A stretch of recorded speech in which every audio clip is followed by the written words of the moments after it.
Buktikan, kalau kau benar, aku akan menikahkanmu dengan anakku. Tapi kalau kau bohong, aku pastikan kau tidak akan bekerja dimanapun lagi. Assalamualaikum sahabat 1000 kisah nyata. Bayangkan, seorang jenderal besar yang hidup di rumah megah, tapi setiap malam hanya bisa menatap wajah putrinya yang koma selama setahun penuh. Semua dokter menyerah, semua doa seolah tak dijawab. Hingga suatu hari, datanglah seorang sopir miskin yang baru sebulan bekerja. Dengan berani, ia berkata bahwa dirinya bisa menyembuhkan sang putri. Ucapannya dianggap penghinaan. Ia diusir dengan kemarahan. Tapi malam itu, sesuatu terjadi, keajaiban yang tak pernah bisa dijelaskan siapapun. Kisah ini akan membuat kita percaya bahwa kadang, keajaiban datang lewat tangan yang paling tidak kita duga. Sahabat semua, sebelum kita mulai ceritanya, mari semuanya untuk like, share, komen dari daerah mana kalian mendengarkan kisah ini, dan bagi pendengar pertama, selamat datang di channel 1000 Kisah Nyata. Jangan lupa subscribe channel ini, agar kamu tidak ketinggalan kisah-kisah penuh inspirasi yang menggetarkan hati lainnya. Kami doakan yang sudah like dan subscribe channel ini semoga rezekinya selalu mengalir deras, segala urusan selalu dipermudah, dan doanya semoga diijabah oleh Allah Subhanahu wa Ta'ala. Amin ya Rabbal Alamin. Jangan lupa juga tekan tombol loncengnya, agar kamu jadi orang pertama yang tahu saat video terbaru hadir. Sekarang mari kita mulai ceritanya. Rumah besar itu berdiri di atas tanah yang luas, diapit pepohonan tua yang daunnya berguguran perlahan saat angin sore lewat. Dari luar, semua tampak sempurna. Taman terawat, air mancur kecil di tengah halaman, dan dinding tinggi berwarna krem yang memantulkan cahaya lembut matahari. Tapi di dalam, keindahan itu berubah jadi sunyi. Tidak ada tawa, tidak ada suara musik, tidak ada langkah kecil yang berlarian di koridor. Di balik pintu tinggi bercat putih, suasana rumah itu seperti waktu yang berhenti. Udara di ruang tamu dingin, tapi bukan karena pendingin ruangan, melainkan karena kehilangan yang menggantung di udara. Pemilik ruang itu seorang jenderal namanya Pak Budiman, berdiri di depan jendela ruang kerjanya. Seragam militernya masih melekat di tubuh, lengkap dengan tanda jasa dan lambang kesatuan yang berkilau. Tapi sorot matanya jauh dari tegas seperti biasanya. Ia menatap ke arah taman depan yang kosong, di mana dulu setiap sore anak perempuannya, Naila, biasa bermain. Rambutnya dikuncir dua, mengenakan gaun putih dengan boneka di tangan, tertawa sambil berlari mengejar kupu-kupu. Kenangan itu masih hidup jelas di kepalanya, bahkan terlalu jelas. Di atas meja kerjanya, berserakan berkas yang sudah lama tak disentuh. Di sampingnya, sebuah bingkai foto kecil berdiri tegak. Di dalamnya, Naila tersenyum memeluk boneka, dan di belakangnya ada dirinya dan istrinya. Foto itu sudah berdebu, tapi Pak Budiman tidak pernah berani membersihkannya. Ia takut kenangan itu ikut hilang bersama debu yang tersapu. Langkah pelan terdengar dari arah pintu. Seorang perawat keluar dari kamar di lantai atas, disusul istrinya, Budiah yang menuruni tangga perlahan. Wajahnya pucat, matanya sembab. Ia membawa selimut kecil yang tadi digunakan untuk menutupi tubuh Naila. Tubuh yang kini hanya bergerak karena bantuan mesin. Sejak kecelakaan setahun lalu, Naila belum membuka matanya. Dokter menyebutnya koma panjang akibat benturan keras di kepala. Setiap hari, Budiah menghabiskan waktu di samping tempat tidur putrinya. Ia berbicara lembut, meski tahu tak akan ada jawaban. Ia menyisir rambut Naila, mengelap keningnya, mengganti bunga di meja, dan tetap menunggu, meski waktu tak memberi tanda kapan semua ini berakhir. Malam-malam mereka kini diisi ritual yang sama. Budiah duduk di kursi samping ranjang, berdoa dalam diam, sementara Jenderal Budiman di ruang kerjanya menatap foto lama sambil menahan napas. Rumah besar itu kini seperti tubuh tanpa jiwa. Hanya mesin-mesin medis yang menjadi sumber kehidupan sekaligus sumber duka. Di bagian belakang rumah, di deretan kamar para pekerja, seorang pria muda sedang menggosok mobil dinas milik Jenderal Budiman. Namanya Genta. Tubuhnya tegap, kulitnya sawo matang, dan cara bicaranya tenang. Sudah sebulan ia bekerja di rumah itu, menggantikan sopir lama yang pensiun. Tak banyak yang tahu tentang dirinya. Ia jarang bicara, tapi selalu bekerja dengan rapi dan penuh perhatian. Sore itu, Biksari, pembantu senior yang sudah bekerja lebih dari 10 tahun, duduk di bangku kecil dekat dapur sambil menatap Genta yang tengah membersihkan kap mobil. "Genta," panggilnya pelan. "Ya, Bik." "Sudah tahu belum kenapa rumah ini sepi begini?" tanyanya sambil menatap ke arah jendela besar rumah utama. Genta berhenti mengelap, menoleh. "Saya dengar sedikit, tapi saya tak berani banyak bertanya." Biksari menghela napas panjang. Kasihan ibu dan bapak itu. Anak satu-satunya, Nona Naila, sudah setahun terbaring. Dulu rumah ini penuh tawa. Sekarang seperti makam yang masih berdiri. Genta diam. Ia menatap kaca mobil hingga pantulan wajahnya terlihat samar. "Setahun ya, Bik," gumamnya perlahan. Biksari mengangguk. "Iya, dokter sudah banyak datang, tapi tidak ada yang bisa dilakukan. Kata dokter terakhir, peluang hidupnya cuma tinggal secuil harapan. Tapi entah kenapa, Bapak masih terus mempertahankan alat-alat itu di rumah. Katanya, dia tidak sanggup kalau harus memakamkan anaknya." Suasana hening. Hanya terdengar suara angin menerpa daun dan denting sendok dari dapur. Genta kembali menggosok mobilnya. Tapi dalam hatinya, ada sesuatu yang bergerak pelan. Matanya memandang rumah besar itu lama. Dinding putih yang megah seakan memantulkan kesedihan yang disembunyikan oleh penghuninya. Malam datang perlahan. Lampu halaman menyala. Pak Budiman duduk kembali di ruang kerjanya dengan seragam yang belum ia lepaskan sejak pagi. Ia memandangi piala dan sertifikat di rak dinding, tanda jasa, penghargaan, dan kebanggaan selama bertahun-tahun bertugas. Tapi malam itu, semua itu tak berarti. Ia mengangkat foto Naila lagi, menatapnya lama, lalu meletakkannya di dada. Tiba-tiba pintu diketuk perlahan. "Masuk," katanya. Suaranya dalam dan tegas. Yang masuk adalah Biksari, membawa secangkir teh. "Maaf, Pak, Ibu sudah istirahat. Saya bawakan teh hangat." "Terima kasih, Bik," jawabnya singkat. Biksari ragu untuk keluar. Ia menatap jenderal itu lama. Pak Budiman diam. Pandangannya kembali ke foto Naila. "Pergilah Bik, terima kasih. Sudah malam, istirahatlah." Biksari membungkuk pelan lalu keluar. Pintu tertutup kembali. Kini hanya tinggal dirinya dan cahaya lampu meja. Ia melepaskan topinya, menyandarkannya di meja, lalu membuka dua kancing atas seragamnya. Hatinya masih tak tenang. Sementara itu di garasi belakang, Genta belum tidur. Ia duduk di kursinya sambil menatap botol kecil berwarna coklat bening di tangannya. Botol itu ia buka perlahan. Wangi daun kering dan akar menggantung di udara. Ia menatap cairan itu lama, lalu berbisik pelan. Semoga waktunya sudah tiba. Lampu di kamarnya redup. Angin malam menyelinap lewat jendela kecil. Di luar, anjing penjaga menggonggong pelan. Dan dari kejauhan, rumah besar milik Jenderal Budiman itu tampak sunyi seperti biasanya. Tak ada yang tahu bahwa malam itu, ada seorang sopir yang sedang menyiapkan sesuatu. Sesuatu yang akan mengguncang seluruh isi rumah besar itu. Di kamar atas, Budiah belum tidur. Ia menggenggam tangan Naila yang dingin, lalu mencium keningnya pelan. Air matanya jatuh tanpa suara. "Nak, kalau ibu boleh memilih, biarlah ibu yang menanggung semua sakitmu," bisiknya. Tapi hanya suara mesin yang menjawab. Budiah menatap wajah putrinya yang tenang. Pipinya yang dulu bersemu merah kini pucat. Rambutnya masih halus, tapi kehilangan kilau. Di dadanya, irama napas buatan terdengar pelan dan stabil.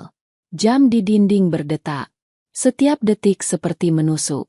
Dan di ruang bawah, Jenderal Budiman mematikan lampu kerjanya, berdiri dengan langkah berat menuju tangga.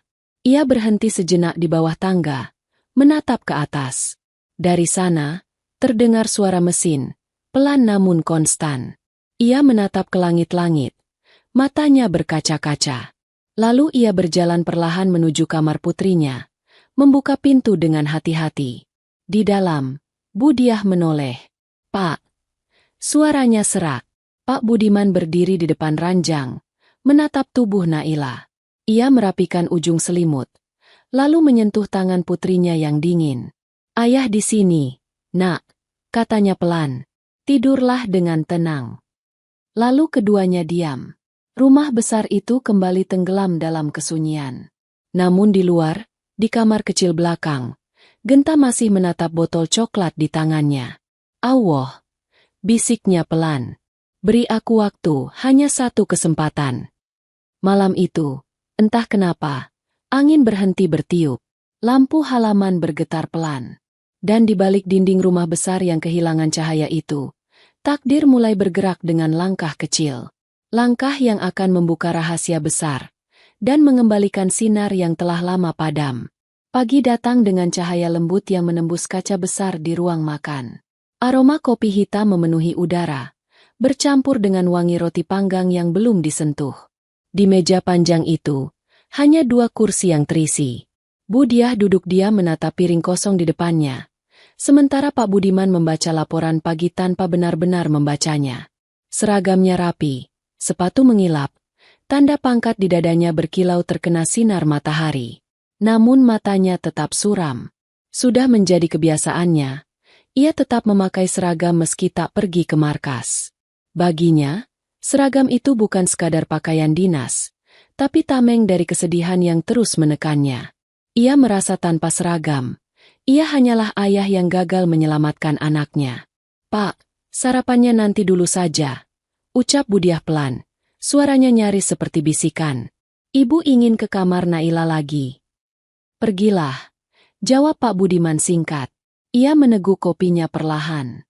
Saat istrinya berlalu, tatapannya mengikuti langkah kaki yang naik ke tangga, lalu menghilang di balik tikungan. Sejak setahun lalu, semua percakapan mereka tak pernah lebih panjang dari 3 kalimat. Di antara mereka, ada dinding tak terlihat yang dibangun oleh rasa kehilangan yang terlalu dalam. Beberapa menit kemudian, langkah sepatu terdengar dari arah pintu depan. Genta datang dengan sikap tegap, mengenakan kemeja polos abu-abu dan celana hitam bersih. Ia berhenti di ambang pintu ruang makan dan menunduk hormat. Selamat pagi, Pak. Budiman menoleh, mengangguk tipis. Pagi. Mobil sudah siap. Sudah, Pak. Tapi kalau boleh, ada sedikit hal yang ingin saya sampaikan. Pak Budiman menurunkan korannya, mengangkat alis. Apa itu? Bukan soal kendaraan, Pak. Saya mohon izin bicara, hanya sebentar. Nada suaranya tenang, tapi mata Genta menyiratkan kesungguhan yang sulit diabaikan. Pak Budiman menatapnya beberapa detik sebelum akhirnya berkata, "Baik, ikut saya ke ruang kerja." Mereka berjalan menyusuri lorong panjang menuju ruangan di sisi barat rumah. Cahaya matahari pagi memantul dari lantai marmer yang mengilap. Di dinding, foto-foto penghargaan militer berjejer, menunjukkan karir panjang Budiman sebagai jenderal yang disegani. Tapi di antara semua foto itu, ada satu bingkai yang paling sering menarik pandangan matanya. Foto keluarga saat Naila berusia 5 tahun. Pak Budiman duduk di kursi kulit hitam di balik meja besar. Ia menatap Genta yang berdiri tegak di depan, lalu berkata pelan, "Silakan bicara, tapi singkat saja." Genta menunduk sejenak, menenangkan dirinya. Lalu ia berkata dengan suara yang dalam, "Saya tahu saya bukan siapa-siapa, Pak. Saya hanya sopir yang baru sebulan bekerja di sini. Tapi saya juga manusia yang bisa merasakan kesedihan orang lain. Saya melihat rumah ini kehilangan cahayanya. Saya melihat ibu setiap hari berdoa dengan mata bengkak. Dan saya tahu semua karena Nona Naila." Pak Budiman mengerutkan dahi. Ia belum menyela, tapi matanya mulai tajam. "Saya tidak bermaksud lancang, Pak," lanjut Genta hati-hati. "Tapi, saya percaya masih ada harapan untuk beliau. Saya punya sesuatu yang mungkin bisa membantu." Pak Budiman meletakkan kedua tangannya di atas meja. "Membantu?" "Ya, Pak." Genta membuka tas kecil di tangannya, lalu mengeluarkan sebuah botol kaca bening berwarna coklat muda. Cairan di dalamnya memantulkan cahaya samar dari jendela. Ini ramuan warisan keluarga saya. Saya belajar dari ayah dan nenek saya. Mereka tabib di kampung dulu. Ramuan ini pernah menyelamatkan seseorang yang sudah hampir tak bernyawa. Tapi saya tak bisa menjamin apapun. Saya hanya mohon izin mencobanya pada Nona Naila. Wajah Pak Budiman berubah tegang. Ia menatap botol itu lama, lalu bangkit dari kursinya. Tangannya mengepal di sisi tubuh. Kau ingin mencoba ramuan kampungmu pada anakku? Suaranya pelan tapi mengandung kemarahan yang tertahan. Bukan sekadar ramuan, Pak. Ini. Cukup, bentak Budiman. Suaranya menggema di ruangan itu. Kau pikir apa? Anak jenderal bisa kau jadikan bahan percobaan? Genta tidak bergerak. Ia tetap berdiri dengan kepala menunduk. Saya tidak bermaksud begitu, Pak. Saya hanya percaya. Kadang harapan datang dari tempat yang tak kita sangka. Pak Budiman menghentakkan tangannya ke meja, membuat gelas kopi hampir jatuh. Kau sudah keterlaluan. Kau baru sebulan bekerja. Sudah berani bicara seperti ini di rumahku. Aku tahu niatmu. Kau ingin terlihat pahlawan di depan istriku, ya? Genta menatapnya dalam-dalam, tanpa membalas dengan amarah. Tidak. Saya tidak mencari pujian. Saya hanya ingin menolong. Budiman berjalan mengitari meja, mendekatinya. Tubuhnya tegap dalam seragamnya. Setiap langkah menggetarkan lantai. Kau pikir semua dokter itu bodoh? Kau pikir aku belum berusaha? Aku sudah membawa ahli terbaik dari luar negeri. Semua bilang hal yang sama. Harapan sudah hampir tak ada. Jadi jangan ajari aku tentang harapan. Sopir. Genta menelan ludah, lalu berkata perlahan. Mungkin benar, Pak. Tapi saya percaya Allah bisa menunjukkan jalan lewat siapa saja, termasuk saya. Diam, bentak Budiman lagi. Matanya memerah. Ia menarik lengan Genta kasar dan mendorongnya ke arah pintu. Kau keluar dari ruangan ini sebelum aku benar-benar marah. Tapi langkahnya berhenti di depan pintu. Ia menatap ke arah tangga. Dari sana, suara langkah lembut terdengar. Budiah turun dengan wajah lelah. Ada apa ini, Pak? Budiman menoleh. Orang ini gila. Dia bilang bisa menyembuhkan Naila dengan ramuan kampungnya. Budiah terbelalak, menatap Genta dengan campuran marah dan bingung. Apa kau bilang tadi? Genta menunduk hormat. Saya tidak bermaksud menyinggung, Bu. Saya hanya ingin mencoba. Kalau tidak berhasil, saya siap menanggung akibatnya. Suasana di ruang tengah berubah tegang. Para pembantu mulai berdatangan, berdiri di kejauhan, saling berbisik. Bi Sari memegang dadanya, takut sesuatu yang buruk akan terjadi. Budiman menggeret lengan Genta menuju tangga. Kalau begitu, buktikan, katanya keras. Kalau kau benar, aku akan menikahkanmu dengan anakku. Tapi kalau kau bohong, aku pastikan kau tidak akan bekerja dimanapun lagi. Semua mata tertuju pada mereka. Budiah tak percaya, tapi amarahnya menelan kata-katanya sendiri. Mereka naik ke lantai atas. Setiap anak tangga terasa berat. Di depan kamar Naila, perawat yang berjaga menatap bingung. Pak Budiman membuka pintu dengan keras. Suara mesin medis dan aroma obat langsung memenuhi udara. Naila terbaring tenang, wajahnya pucat bersih. Selang oksigen masih menempel di hidungnya. Genta melangkah pelan mendekat. Tangan gemetar, tapi matanya mantap. Lakukan, kata Pak Budiman tajam. Genta membuka botolnya perlahan. Cairan di dalamnya memantulkan cahaya lampu kamar. Ia menuang sedikit ke sendok kecil. Lalu dengan hati-hati meneteskan ke mulut Naila. Setetes, 2 tetes. Semua orang menahan napas. Beberapa detik berlalu. Tak ada reaksi apapun. Mesin tetap berbunyi seperti biasa. Genta menatap wajah Naila, lalu menunduk dalam-dalam. Ia menutup botolnya, meletakkannya di meja kecil di samping ranjang. Saya sudah mencoba, Pak.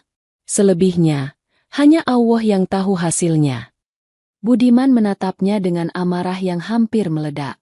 Keluar dari rumahku sekarang juga. Genta hanya mengangguk pelan. Ia berjalan mundur, lalu melangkah keluar tanpa menoleh lagi. Di belakangnya, suara Budiah terdengar lirih namun tajam. Pergi. Jangan pernah kembali membawa harapan palsu ke rumah ini. Pintu tertutup. Rumah itu kembali hening. Hanya bunyi mesin yang menemani malam yang semakin pekat. Tapi tidak ada yang tahu. Malam itu bukan malam biasa. Karena di bawah sinar lampu kamar yang lembut, sepasang jari Naila bergerak perlahan, nyaris tak terlihat. Di bawah sana, di halaman rumah yang gelap, Genta berdiri menatap jendela kamar Naila. Ia berbisik pelan sambil menatap langit malam. Tugasku sudah selesai, Ayah. Semoga kali ini berhasil.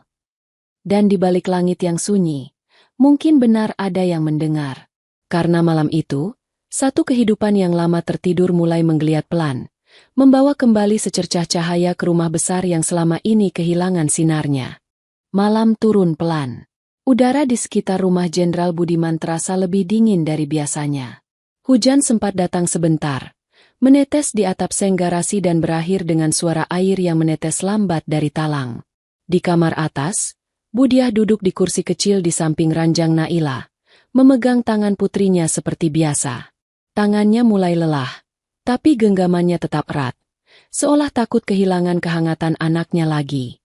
Wajah Naila tampak tenang, tapi tubuhnya masih dikelilingi alat-alat medis. Selang-selang kecil menempel di kulitnya yang pucat. Lampu redup di sudut kamar membuat bayangan di dinding tampak bergetar pelan. Mesin di sisi ranjang berbunyi dengan ritme yang sama, tapi malam ini ada sesuatu yang berbeda.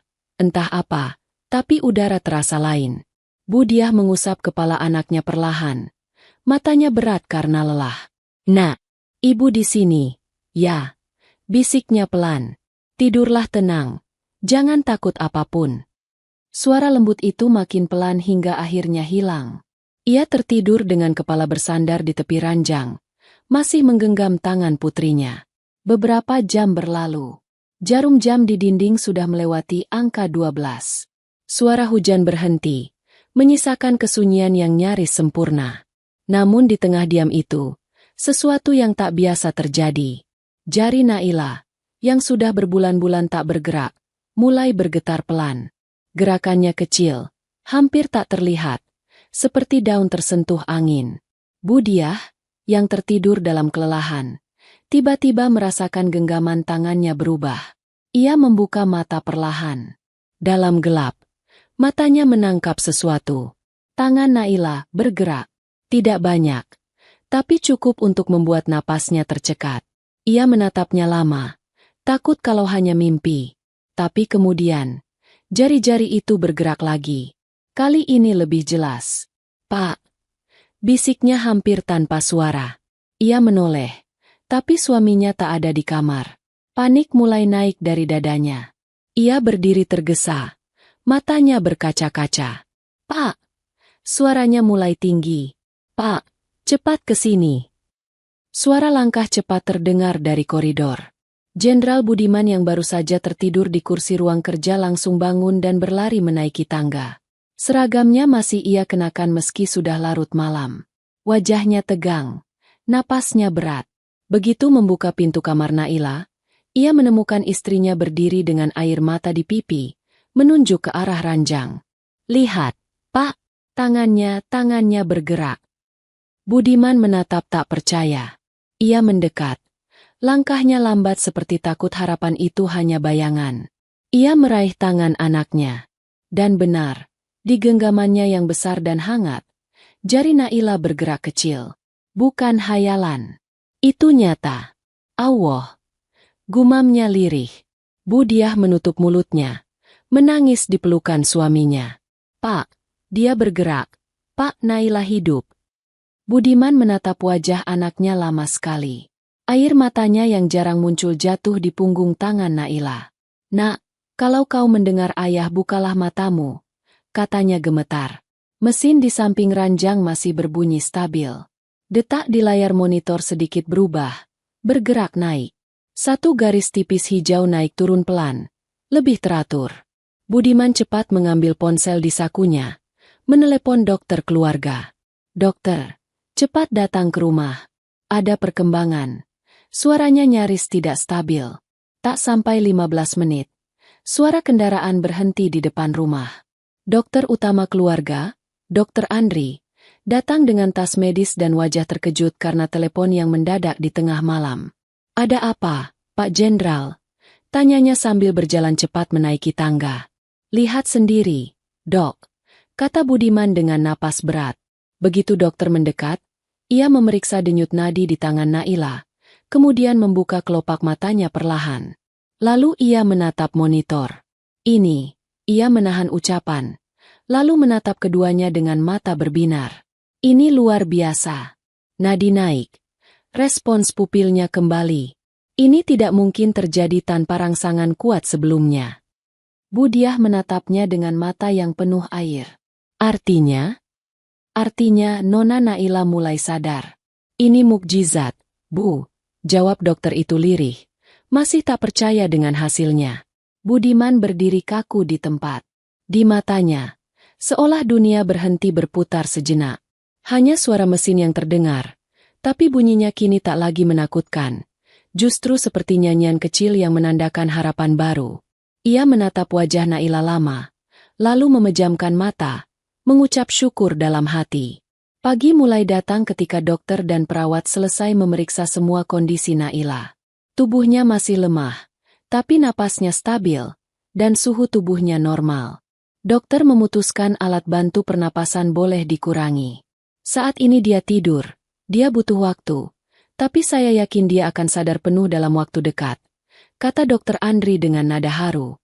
Budiah menatap suaminya, memegang tangannya erat. "Pak, ini nyata, kan? Aku tidak bermimpi." Budiman mengangguk pelan, masih terisak kecil. "Ini nyata, Bu. Putri kita hidup." Tapi setelah semua orang keluar kamar, setelah dokter pergi dan perawat menyiapkan laporan, Budiman duduk diam di kursi dekat ranjang.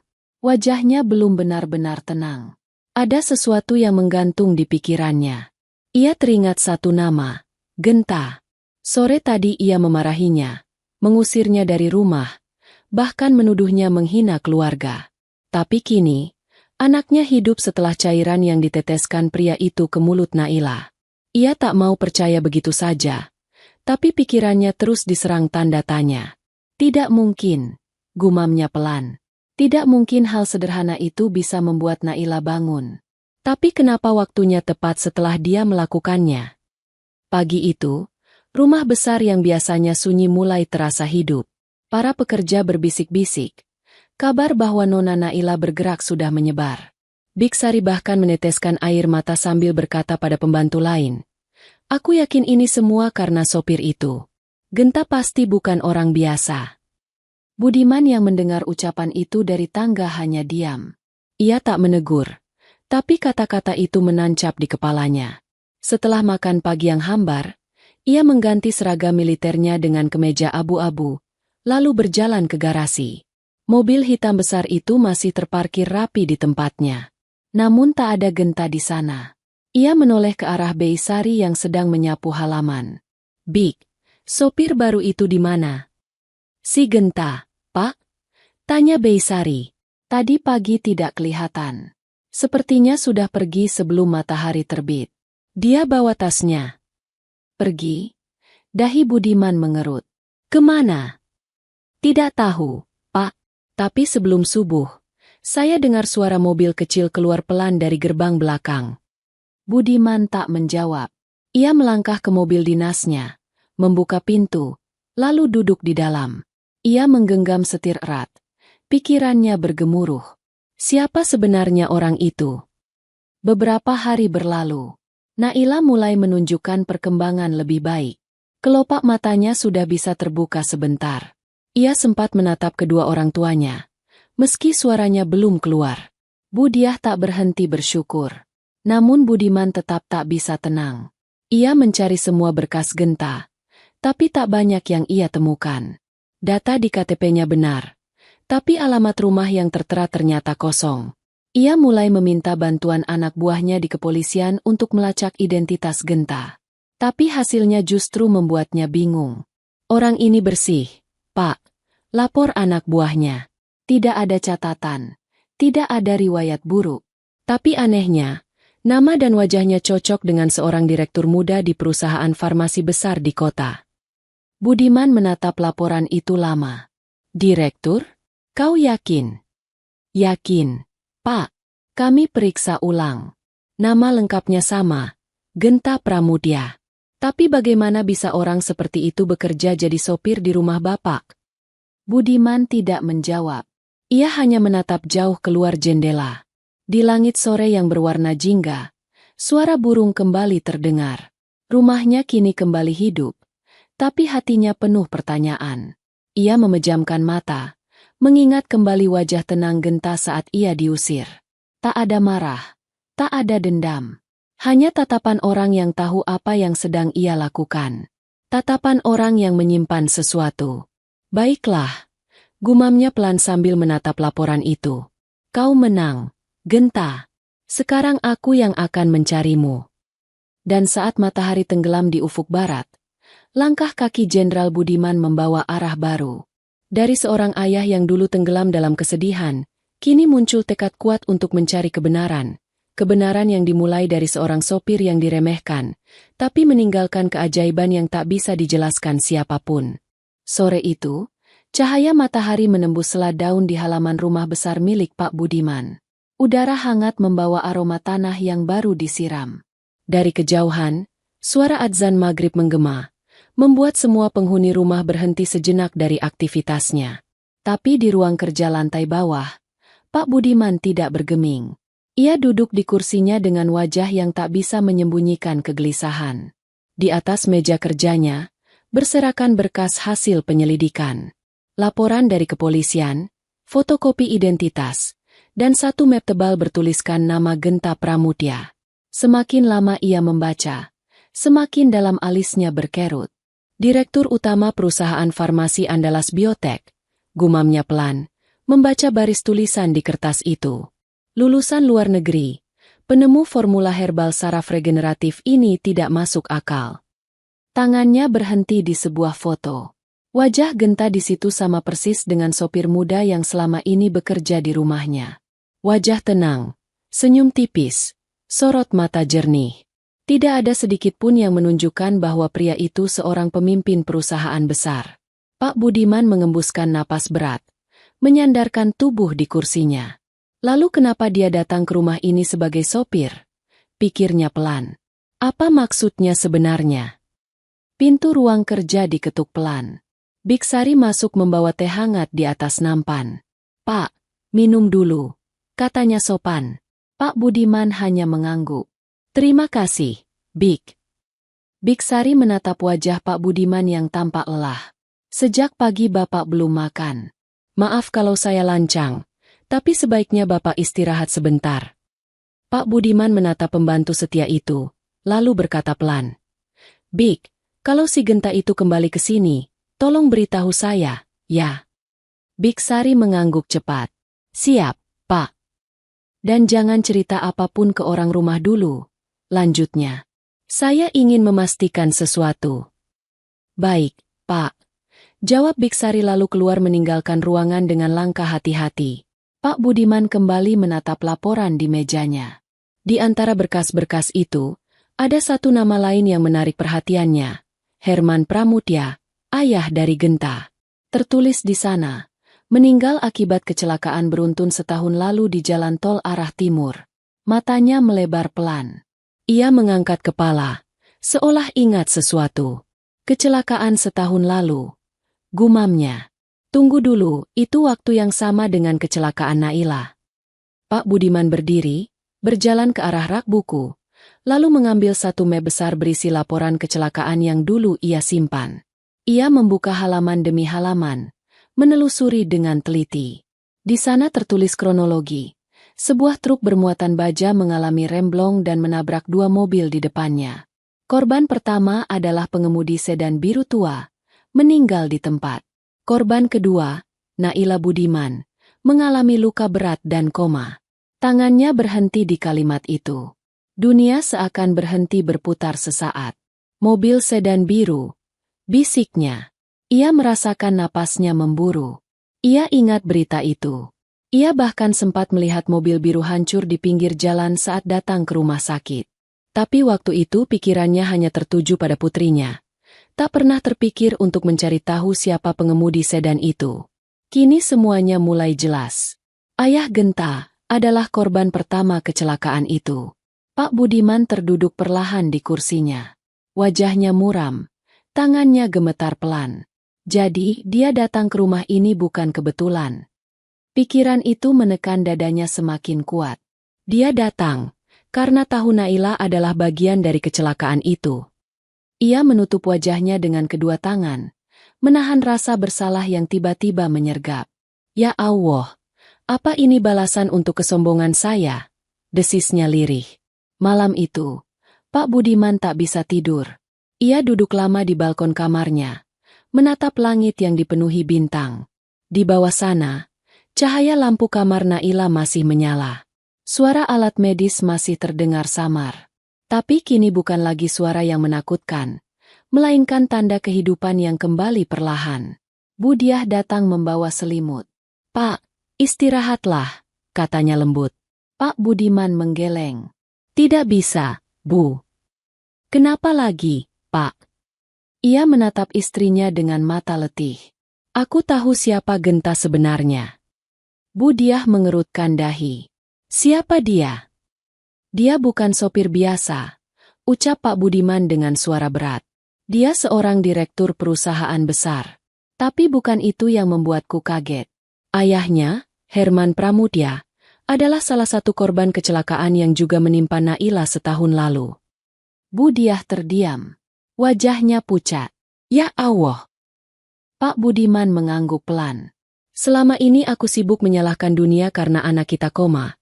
Tapi aku tidak pernah tahu, ada keluarga lain yang kehilangan nyawa di waktu yang sama."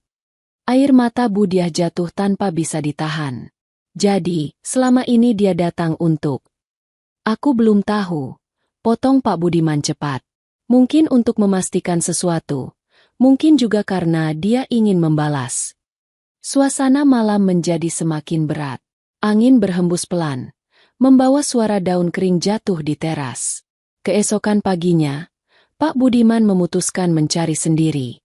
Ia mengenakan kemeja biru muda dan celana hitam, tak memakai seragam hari itu. Langkahnya tegas keluar dari rumah.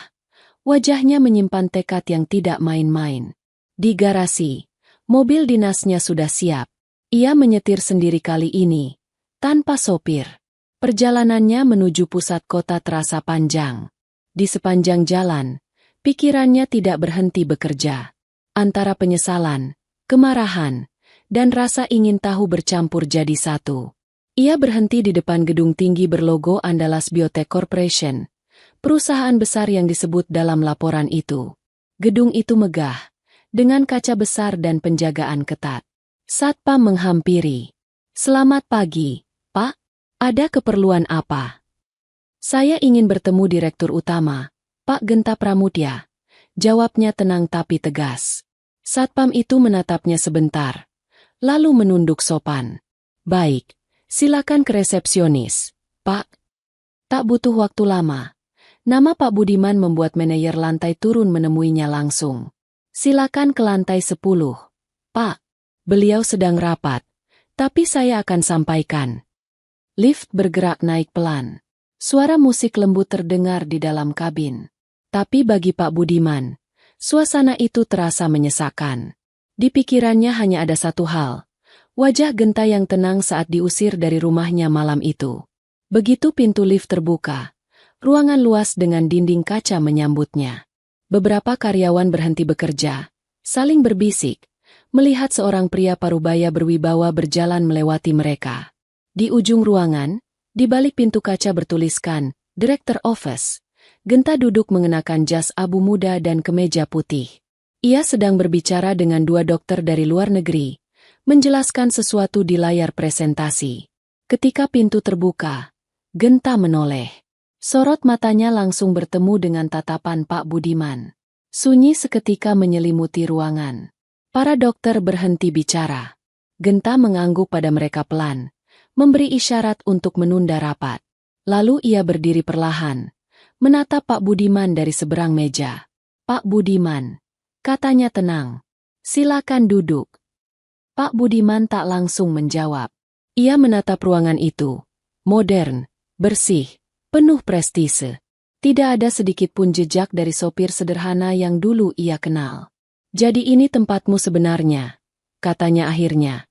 Suaranya dalam tapi berat. Genta hanya tersenyum kecil. Saya tidak menyangka Bapak akan datang secepat ini. Pak Budiman menatapnya tajam. Kau tahu siapa aku, tapi kau memilih diam. Kau tahu anakku korban kecelakaan itu, tapi kau masuk rumahku tanpa bicara apapun. Kenapa? Genta tidak langsung menjawab. Ia memutar kursinya pelan, menatap keluar jendela, ke arah langit yang mulai mendung. Karena, Pak, katanya lirih, kadang luka lama tidak bisa disembuhkan dengan kata-kata. Saya harus melihat sendiri, apakah orang yang kehilangan harapan masih bisa percaya pada keajaiban. Pak Budiman terdiam. Ia belum mengerti sepenuhnya, tapi hatinya tahu, pertemuan itu bukan akhir. Justru awal dari pengungkapan yang lebih dalam. Di luar, hujan mulai turun perlahan. Tetesannya membentuk garis tipis di kaca tinggi gedung itu. Di antara suara hujan dan keheningan dua pria yang saling menatap, masa lalu mulai terkuak sedikit demi sedikit. Dan Pak Budiman tahu, ia belum siap mendengar seluruh kebenaran. Namun ia juga tahu, ia tidak bisa mundur lagi. Karena jawaban atas hidup putrinya, ternyata berada di hadapan pria yang dulu ia usir sebagai sopir miskin. Hujan mengguyur kota siang itu. Dari jendela besar lantai 10, butiran air berkejaran di kaca, membentuk garis-garis panjang. Guntur terdengar di kejauhan, tapi di dalam ruangan ber-AC itu, suasananya tetap tenang dan dingin. Dua pria duduk berhadapan. Satu memakai jas abu muda dengan wajah teduh. Satu lagi berusia parubaya dengan sorot mata tegas penuh kebingungan. Pak Budiman menyandarkan tubuhnya di kursi. Tangan kirinya menggenggam topi jenderal yang ia bawa sejak pagi. Hujan di luar tak mampu meredam gemuruh yang ada di dadanya.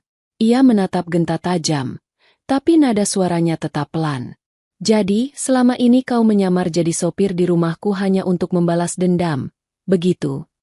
Genta mengangkat kepala. Pandangannya tak gentar, tapi penuh kesedihan. Tidak, Pak. Saya tidak pernah berniat membalas siapapun. Lalu kenapa? Suara Pak Budiman meninggi.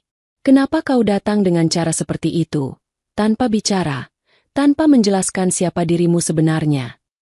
Genta menarik napas panjang. Ia bangkit perlahan dari kursi, melangkah ke arah jendela, menatap derasnya hujan. Apa Bapak tahu, kecelakaan yang menimpa putri Bapak bukan hanya melibatkan satu mobil? Pak Budiman terdiam, dia sudah tahu itu. Setahun lalu, sebelum menabrak mobil Naila, truk itu lebih dulu menabrak mobil sedan mobil yang dikendarai ayah saya. Kecelakaan itu merenggut ayah saya. Pak, truk besar yang remblong itu menghantam keras mobil ayah lebih dulu, sebelum menabrak mobil Naila. Kalimat itu membuat udara di ruangan seakan membeku. Pak Budiman tidak langsung menjawab. Tangannya mengendur. Nama ayah saya, Herman Pramutya. Lanjut Genta pelan. Saya kehilangan beliau di hari yang sama. Saya bahkan tak sempat melihat wajahnya untuk terakhir kali. Saat saya datang ke lokasi beberapa jam setelah kejadian. Tapi saat itu, semua orang fokus menyelamatkan putri Bapak. Saya tidak menyalahkan siapapun, saya tahu. Setiap ayah pasti akan berlari untuk anaknya dulu. Pak Budiman menatap lantai, merasa seperti dunia menamparnya. Ia ingat jelas hari itu. Ambulans, suara sirine, lampu merah berkedip, dan tubuh kecil Naila yang penuh luka. Ia terlalu panik, terlalu hancur, hingga tak pernah menanyakan siapa korban lain dalam kecelakaan itu. Genta melanjutkan. Obat yang saya berikan ke Naila, sebenarnya bisa saja saya berikan untuk ayah saya sendiri, kalau saja beliau masih sempat dibawa ke rumah sakit. Maksudmu obat itu? Tanya Pak Budiman dengan suara berat. Cairan coklat yang kau teteskan ke mulut Naila. Apa sebenarnya itu? Genta kembali duduk, menatap Pak Budiman dengan sorot yang dalam. Itu bukan obat biasa, Pak. Ramuan itu hasil penelitian ayah saya. Beliau mengembangkan formula herbal untuk regenerasi saraf otak, Tapi proyek itu berhenti setelah beliau meninggal. Saya melanjutkannya. Obat itu belum pernah diuji coba ke manusia, kecuali saat saya berikan pada Naila. Jadi kau sadar risikonya? Suara Pak Budiman menegang. Sangat sadar, Pak. Tapi saya juga tahu, itu satu-satunya cara. Kau gila, ucap Pak Budiman lirih. Suaranya bergetar di antara kagum dan marah. Bagaimana kalau anakku mati karena ulahmu? Kalau begitu, jawab Genta tenang. Saya akan ikut menanggungnya, Pak. Tapi saya tidak bisa membiarkan seseorang mengalami apa yang saya alami. Saya kehilangan ayah saya dalam sekejap, tanpa sempat mencoba menyelamatkannya. Saya tidak ingin Bapak merasakan hal yang sama untuk kedua kalinya. Suara hujan makin deras. Di luar, langit gelap seolah ikut menyimak percakapan itu. Pak Budiman menatap pria muda di depannya. Ia melihat kesungguhan, ketenangan, dan luka yang masih dalam. Ia mulai paham, di balik wajah sederhana seorang sopir, tersembunyi beban masa lalu yang begitu berat. Jadi itu alasanmu datang ke rumahku, kata Pak Budiman akhirnya. Genta mengangguk. Saya tahu putri Bapak korban kedua dari kecelakaan itu. Saya mencari berbulan-bulan. Ketika tahu siapa dia, saya tak tahu bagaimana harus memulai. Saya hanya ingin membantu. Tapi saya tahu, kalau saya datang sebagai direktur besar, Bapak mungkin tidak akan percaya. Maka saya datang sebagai orang kecil, agar Bapak menilai saya dari niat, bukan dari jabatan. Kalimat itu membuat dada Pak Budiman terasa sesak. Ia memalingkan wajah, menatap kaca jendela yang basah. Kau berhasil membuat aku merasa malu, Nak. Genta menggeleng pelan.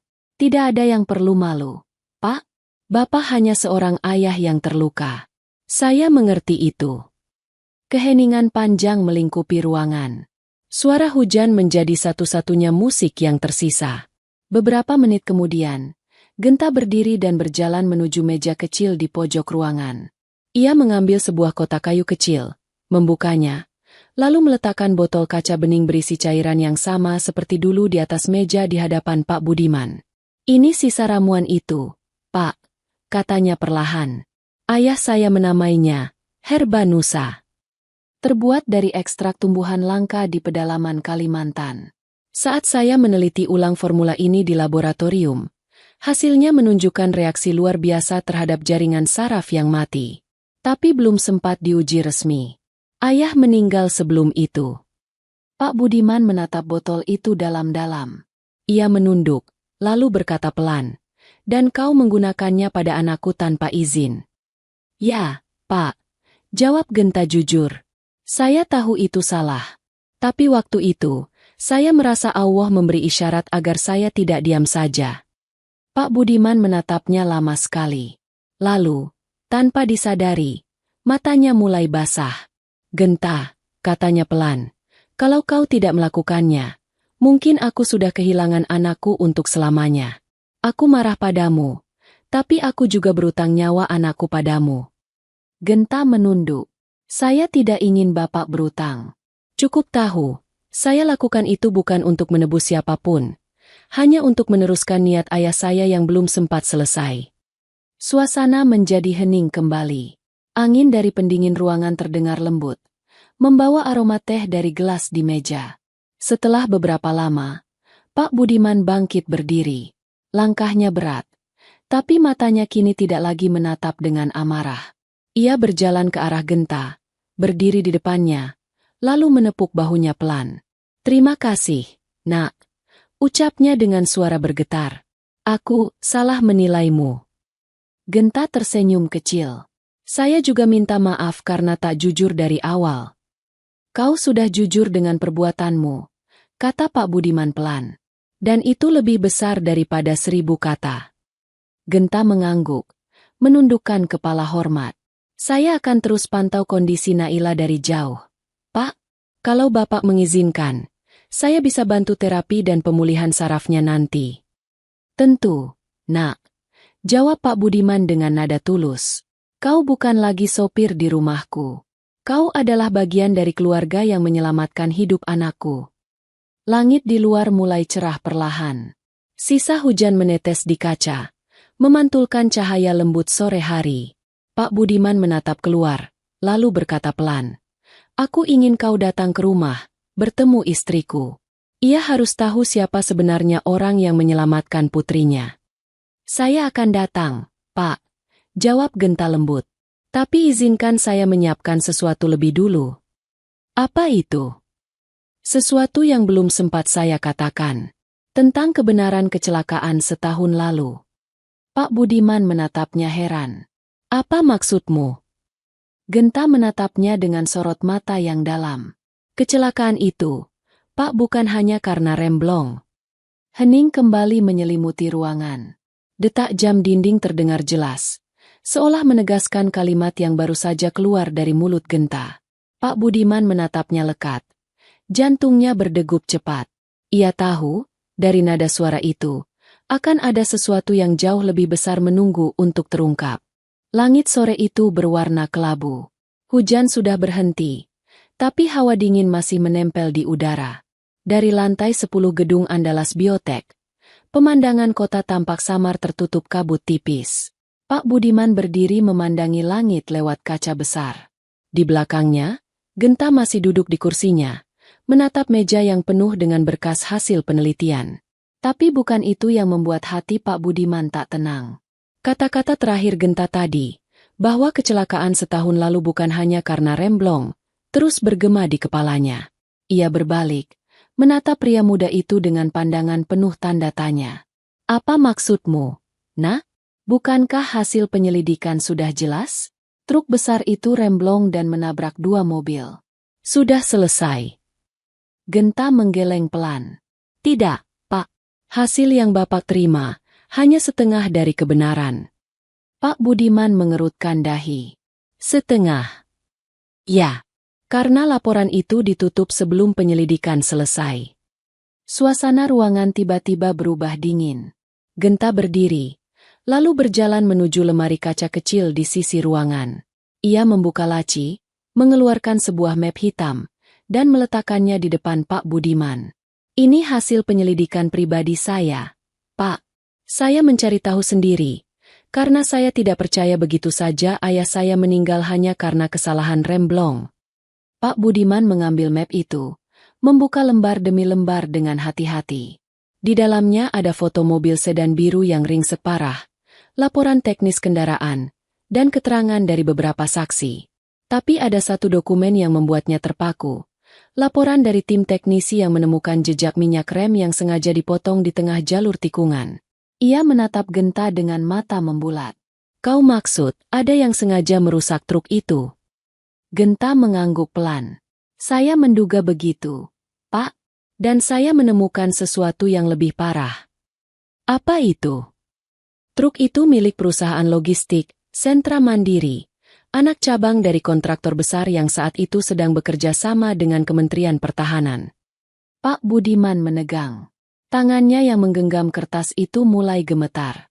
"Itu proyek pemerintah yang sedang saya awasi waktu itu." "Betul, Pak," sahut Genta pelan. "Dan saya menemukan catatan bahwa sopir truk itu sebenarnya sudah melapor 2 hari sebelum kecelakaan, bahwa sistem pengereman kendaraannya bermasalah. Tapi laporan itu dihapus. Ada tanda tangan yang dipalsukan agar kendaraan tetap diizinkan jalan." Pak Budiman menatap kosong ke arah meja. Semua kenangan kecelakaan itu berputar di kepalanya. Ia melihat kembali wajah Naila yang berlumuran darah di rumah sakit, mendengar lagi jeritan Budiah di lorong, dan kini semua itu terasa lebih berat karena ternyata ada tangan manusia di balik tragedi itu. "Siapa yang melakukan ini, Nak?" tanyanya dengan suara serak. "Saya belum bisa memastikan, Pak," jawab Genta. "Tapi saya punya nama yang muncul di semua dokumen itu." "Siapa?" "Nama yang sama dengan orang yang dulu ikut menandatangani proyek kerja sama di bawah Bapak. Namanya Surya." Pak Budiman langsung menegakkan tubuh. "Surya? Surya yang dulu kepala logistik?" Genta mengangguk. "Ya, Pak. Orang yang dulu sering datang ke markas membawa laporan pengiriman." Pak Budiman memejamkan mata, menarik napas panjang. "Aku tahu dia. Setelah kecelakaan itu, dia langsung pindah tugas ke luar negeri. Aku sempat merasa aneh, tapi saat itu pikiranku hanya untuk menyelamatkan anakku. Aku tak sempat menggali apapun. Dia menghilang bukan tanpa alasan, Pak, kata Genta serius. Dari catatan yang saya temukan, Surya menerima transferan uang dalam jumlah besar sehari sebelum kecelakaan. Nominalnya setara dengan pembelian saham logistik perusahaan tempat truk itu bekerja. Seolah-olah ia dibayar untuk menutupi sesuatu. Suara jam dinding berdetak keras di tengah keheningan itu. Pak Budiman duduk kembali, menunduk lama. Jadi bukan hanya kecelakaan biasa, gumamnya pelan. Kecelakaan itu permainan kotor. Genta duduk di depannya lagi, menatap Pak Budiman dengan penuh empati. Saya tahu ini berat untuk Bapak, tapi saya tidak ingin kebenaran ini disimpan. Ayah saya meninggal karena kelalaian yang dibuat orang lain. Dan putri Bapak terluka karena keputusan itu juga. Pak Budiman mengangkat wajahnya perlahan. Matanya berair, tapi suaranya kembali mantap seperti seorang prajurit. Kalau semua ini benar, Nak, aku akan pastikan orang-orang itu membayar. Tak peduli siapapun mereka. Genta menatapnya dengan hormat. Saya sudah mulai mengumpulkan bukti, Pak, tapi saya butuh bantuan Bapak untuk membuka berkas lama proyek itu. Saya tahu tanpa izin pejabat selevel Bapak, saya tidak bisa masuk lebih jauh. Pak Budiman terdiam lama. Lalu ia berdiri, mengambil topinya dari meja. Tatapannya menajam, suaranya tegas tapi lembut. Baik, Nak, kita buka semuanya. Tapi satu hal, jangan biarkan istriku tahu dulu. Diahnya sudah cukup menderita. Baik, Pak. Hujan di luar mulai reda. Cahaya matahari menembus tipis awan kelabu, memantul di kaca jendela, menerangi ruangan yang tadi suram. Pak Budiman berjalan ke arah pintu, lalu berhenti sejenak. Ia menatap Genta dengan sorot mata yang berubah, bukan lagi curiga, tapi hormat. Sekarang aku tahu, katanya pelan. Kenapa Allah mengirimmu ke rumahku bukan sebagai direktur, tapi sebagai sopir. Karena kalau kau datang dengan jas dan dasi, aku mungkin tidak akan mendengarkanmu. Tapi dengan pakaian sederhana itu, kau mengajariku hal yang tak bisa diajarkan oleh pangkat dan jabatan. Genta menunduk hormat, suaranya lembut. Saya hanya menjalankan takdir, Pak. Pak Budiman tersenyum tipis, lalu melangkah keluar ruangan. Di wajahnya kini ada tekad baru, dan di dadanya, amarah yang berubah menjadi keberanian. Ia tahu malam ini belum selesai. Karena mulai malam ini, bukan hanya ia seorang ayah yang ingin menyelamatkan anaknya, tapi seorang jenderal yang akan menuntut keadilan atas dua keluarga yang pernah hancur di jalan yang sama. Dan di antara langkah-langkahnya yang berat di lorong panjang gedung itu, terdengar suara hatinya yang pelan namun pasti. Allah, beri aku kekuatan agar keadilan bisa kutegakkan, meski harus melawan orang-orang yang dulu pernah berdiri di sisiku. Pagi itu, udara di markas lama terasa berbeda. Matahari belum sepenuhnya naik, tetapi kantor sudah berdenyut dengan aktivitas. Pak Budiman datang lebih awal. Ia mengenakan kemeja lengan panjang tanpa seragam, namun sorot matanya tetap sama, tegas seperti seragam yang biasa dipakainya. Di dalam tasnya ada dokumen lama dan foto kecelakaan. Di kepalanya ada tekad yang tidak mau ia lepaskan. Genta sudah menunggu di ruang arsip kecil, tempat berkas-berkas lama disimpan rapi. Ia tampak tenang, namun ada letupan tegas di sorot matanya. Di meja ada dua cangkir kopi hitam yang masih mengepul. Mereka tidak banyak bicara. Hanya ada dua pria yang tahu betapa pentingnya hari ini. Bapak bilang butuh izin akses, kata Genta pelan ketika pintu arsip ditutup rapat. Saya sudah urus beberapa hal sehingga kita bisa lihat berkas lama tanpa dicurigai. Pak Budiman mengangguk. Ia membuka map di depannya, mengambil kertas pertama, lalu menatanya di meja. Jejak tinta lama, cap basah, dan tanda tangan pudar. Setiap huruf itu membawa beban kenangan. Ia menarik napas panjang, lalu mulai membaca. Satu persatu dokumen terbuka. Laporan teknis truk, hasil uji rem, daftar sopir, log perawatan. Kertas-kertas itu seolah berkata saat dibuka. Di antara semua ada nota kecil yang tertempel, terlihat seperti potongan amplop. Nama pengirimnya samar-samar, namun ada inisial yang berulang. Ya. Genta menunjuk ke halaman tertentu. Lihat ini, Pak. Laporan perawatan rem yang seharusnya diserahkan ke komite ditandatangani, namun capnya berbeda. Kami bandingkan dengan cap lain, dan ada tanda yang tidak cocok. Saya minta laboratorium forensik melihatnya. Mereka bilang cap itu dipalsukan. Pak Budiman merasakan darahnya panas. Di dadanya timbul campuran rasa bersalah dan kemarahan. Siapa yang diuntungkan? Gumamnya. Siapa mendapat keuntungan dari membuat kendaraan tetap jalan meski bermasalah? Genta membuka laptopnya, memutar lagi rekaman yang sempat diambil dari CCTV jalur tambang tempat truk mengangkut muatan. Frame demi frame diperlambat. Di layar, terlihat truk melaju, lalu mobil sedan biru melambung, dan kecelakaan terjadi. Tapi lebih jauh di frame ada sesuatu yang jarang dilihat mata biasa. Sebuah kendaraan kecil yang berhenti di luar garis bahu jalan beberapa menit sebelum kecelakaan, lalu bergerak lagi menjauhi lokasi. Mobil itu tidak dilaporkan pada awal penyelidikan, ujar Genta. Kami pelajari platnya. Terdaftar atas nama perusahaan cabang dari kontraktor proyek itu. Perusahaan yang sama yang dikaitkan dengan Surya. Pak Budiman menutup mata beberapa detik. Ingatan lama datang lagi. Saat ia menandatangani proposal proyek, saat Surya berdiri di samping meja rapat tersenyum ramah. Ia merasa tertipu oleh kedekatan yang pernah ia anggap tulus. Mereka bekerja sampai siang. Setiap bukti yang ditemukan menambah satu lapis luka, namun juga menyalakan satu nyala keadilan di dada Budiman. Genta tidak hanya membawa data. Ia membawa nama orang-orang yang perlu ditanya.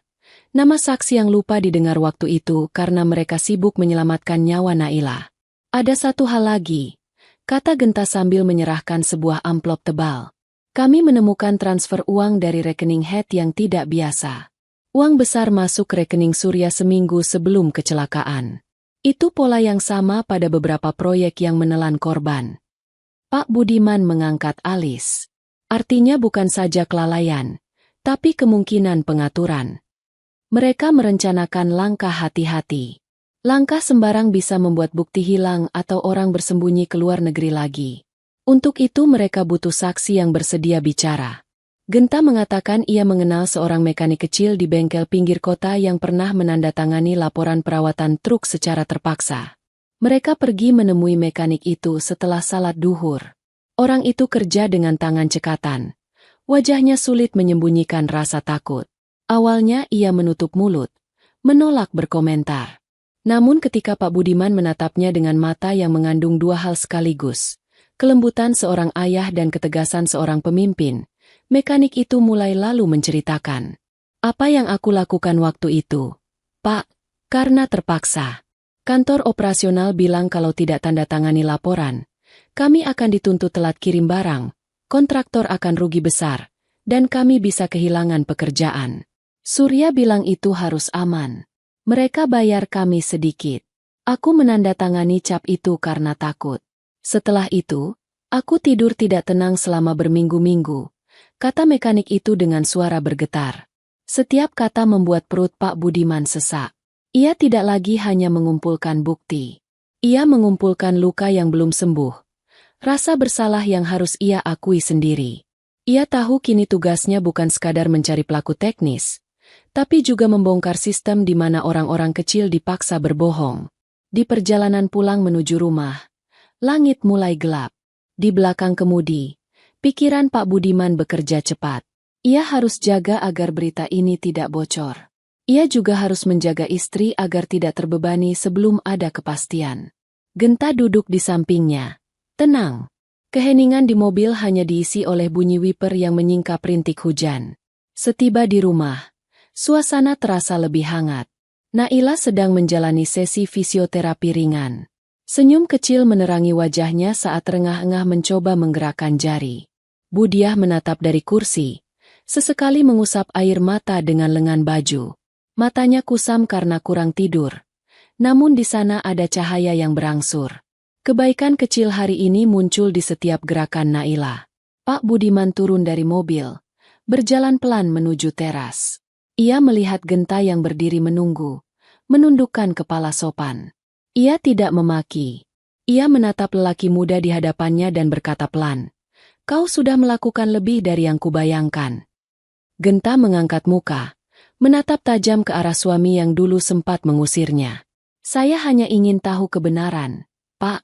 Untuk ayahmu, dan untuk Naila juga."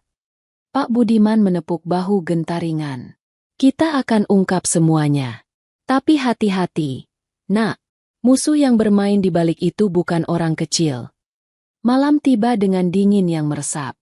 Di kamar Naila, lampu redup menyala. Genta duduk di pojok, menyaksikan proses terapi yang menuntut kesabaran. Ia membantu menata posisi tangan kecil yang mulai mau merespons. Saat Naila menatapnya sekejap, ada perasaan aneh memenuhi diri Genta, bukan kebanggaan, melainkan tanggung jawab. Di ruang kerja, Pak Budiman menulis nama-nama yang harus ditemui. Setiap nama adalah pintu yang harus dibuka berhati-hati. Ia menutup buku catatan, mengambil wudhu, lalu berdoa pelan. Ia menyebut Allah dalam hatinya, memohon kekuatan untuk menuntaskan kebenaran sekaligus menjaga keluarganya. Di luar, bintang seolah tersembunyi awan gelap. Namun di dalam rumah besar itu, sesuatu mulai berubah. Bukan hanya kebenaran yang akan ditemui, tetapi juga hawa baru yang mengalir, keberanian yang lahir dari rasa bersalah, dan kepedulian yang tumbuh dari luka bersama. Langkah mereka masih panjang, namun pintu pertama sudah terbuka lebar. Malam menurunkan hujan tipis di kota. Tapi di rumah besar Pak Budiman suasana terasa lebih hidup dari biasanya. Dari kamar lantai atas, terdengar suara lembut fisioterapis yang memandu Naila untuk menggerakkan jari tangannya perlahan. Di sisi ranjang, Budiah tak henti-henti mengusap air mata syukur. Putrinya kini sudah bisa bicara pelan, dan meski suaranya belum kuat, setiap kata yang keluar terdengar seperti keajaiban kecil. "Ayah mana, Bu?" tanya Naila dengan suara lirih. "Sedang di bawah, Nak. Lagi urus sesuatu," jawab Budiah sambil tersenyum. "Istirahat dulu, nanti ayah naik." Sementara itu di ruang kerja bawah, Pak Budiman menatap dinding yang penuh peta dan berkas. Di meja, tumpukan dokumen baru yang dikumpulkan bersama Genta kini menjadi pusat pikirannya. Setiap malam, mereka duduk bersama membahas satu nama demi satu nama yang terlibat dalam proyek kelam itu. Malam ini, Genta datang lagi dengan map baru. Ia mengenakan jaket hitam dan celana gelap. Terlihat lelah tapi tegas. "Saya temukan sesuatu, Pak," katanya membuka percakapan. Pak Budiman meletakkan cangkir tehnya. "Apa lagi yang kita dapat?" Surya tidak sendirian. Dia punya rekan bernama Damar, kepala keuangan proyek. Dan sepertinya Damar masih aktif bekerja di kementerian sampai sekarang. Pak Budiman menyipitkan mata. Nama itu ia kenal. Damar dulu sering hadir di rapat bersama, sering menepuk pundaknya sambil bilang, "Santai, Pak, semua sudah aman di bawah saya." Sekarang setiap kata itu terasa seperti racun. "Kalau dia masih di sana," ujar Pak Budiman perlahan, "berarti kita tidak bisa sembarang bergerak. Dia punya banyak orang." Genta mengangguk. "Itu sebabnya saya ingin Bapak berhati-hati. Mereka bisa tahu kalau kita mulai gali laporan lama." Suasana hening beberapa saat. Hanya suara jam dinding yang berdetak pelan. Pak Budiman menatap wajah Genta dalam-dalam. "Kau tidak takut, Nak? Kau sudah masuk terlalu dalam." Genta menatap balik tanpa ragu. "Saya tidak takut, Pak. Saya hanya tidak ingin kebenaran ini mati bersama ayah saya. Kalau saya diam, maka kematian itu sia-sia." Pak Budiman menunduk. Di wajahnya ada rasa hormat yang tulus. "Kau lebih berani dari banyak orang yang pernah kuperintah di medan perang, Nak." Genta hanya tersenyum kecil. "Ayah saya selalu bilang, keadilan itu tidak butuh seragam. Hanya butuh keberanian dan hati yang jujur." Malam semakin larut. Mereka memutuskan memeriksa kembali dokumen pajak perusahaan Surya. Genta membuka laptopnya dan menunjukkan grafik keuangan yang aneh. Ada lonjakan besar pada rekening pribadi Damar tepat seminggu sebelum kecelakaan. Jumlahnya hampir 2 miliar rupiah. Jelas Genta. Uang itu dikirim dari perusahaan logistik yang menangani truk pengangkut baja itu. Tidak mungkin itu kebetulan. Pak Budiman mengepalkan tangannya. 2 miliar harga 2 nyawa dan 1 anak yang koma setahun. Genta menatapnya. Dan mereka mengira semua sudah selesai. Pak Budiman berdiri, berjalan ke jendela, menatap halaman yang basah oleh hujan. Lampu taman menyinari daun mangga, dan kilau air memantul di kaca jendela. Kita harus temui orang itu, katanya mantap. Damar. Ya, tapi tidak di kantor. Orang seperti dia tidak akan bicara di tempat resmi. Keesokan harinya, pagi berawan.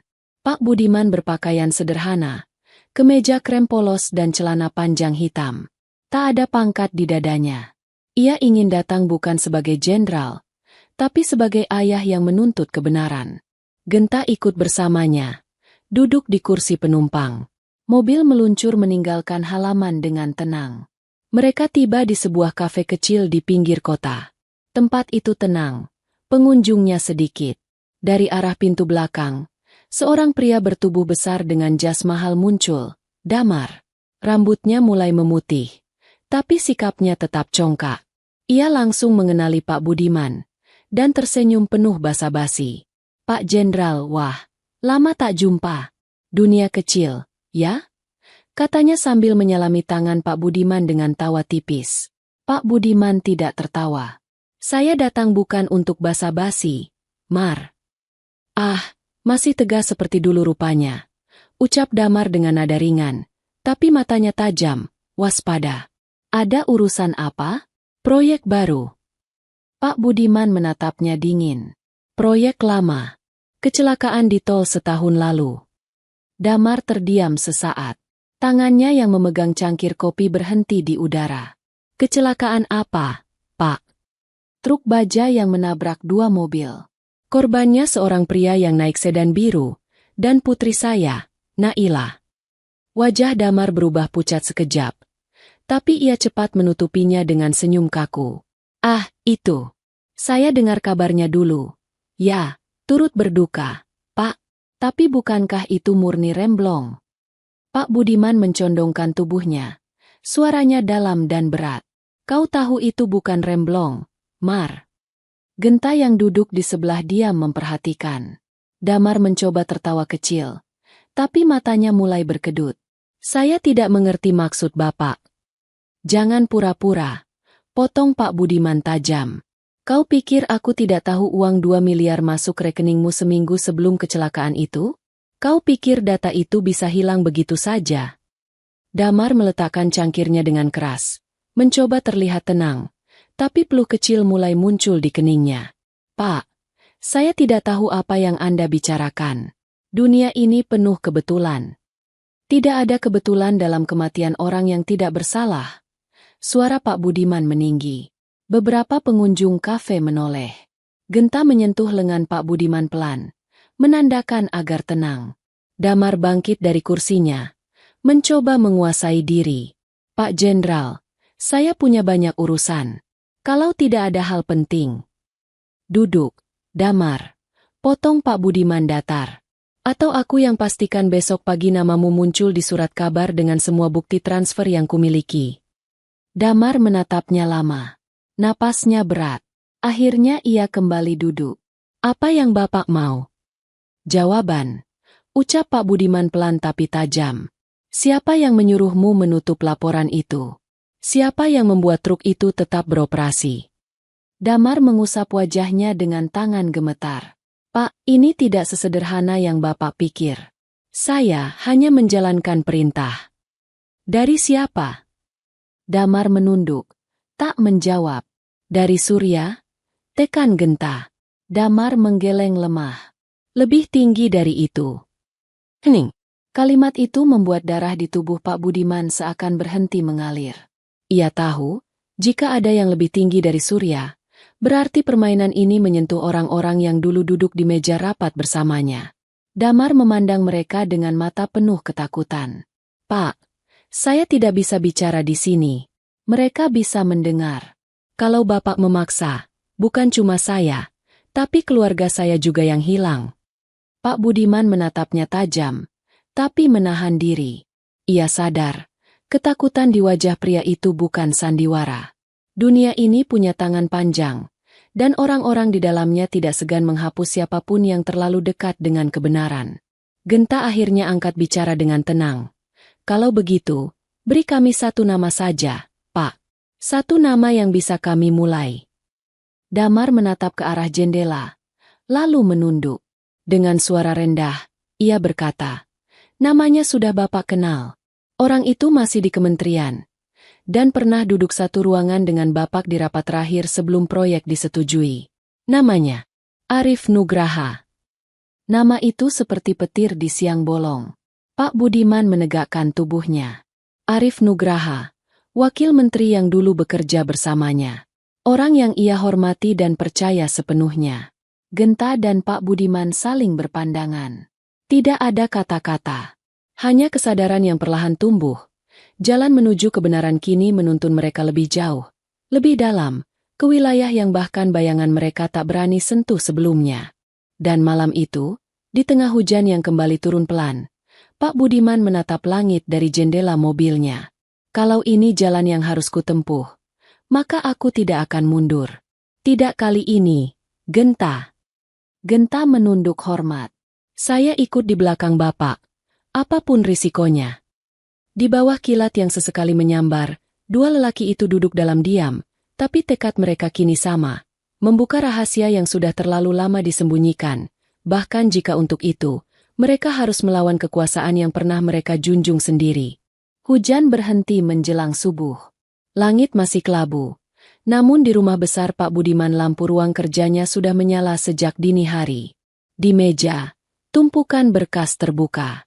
Foto, catatan, dan nama yang kini memenuhi pikirannya, Arif Nugraha. Nama itu bukan nama asing. Arif pernah menjadi rekan seperjuangan, bahkan sahabat dekat di masa dinas. Bersama, mereka duduk di meja rapat penting, merancang proyek pertahanan, menyusun strategi negara.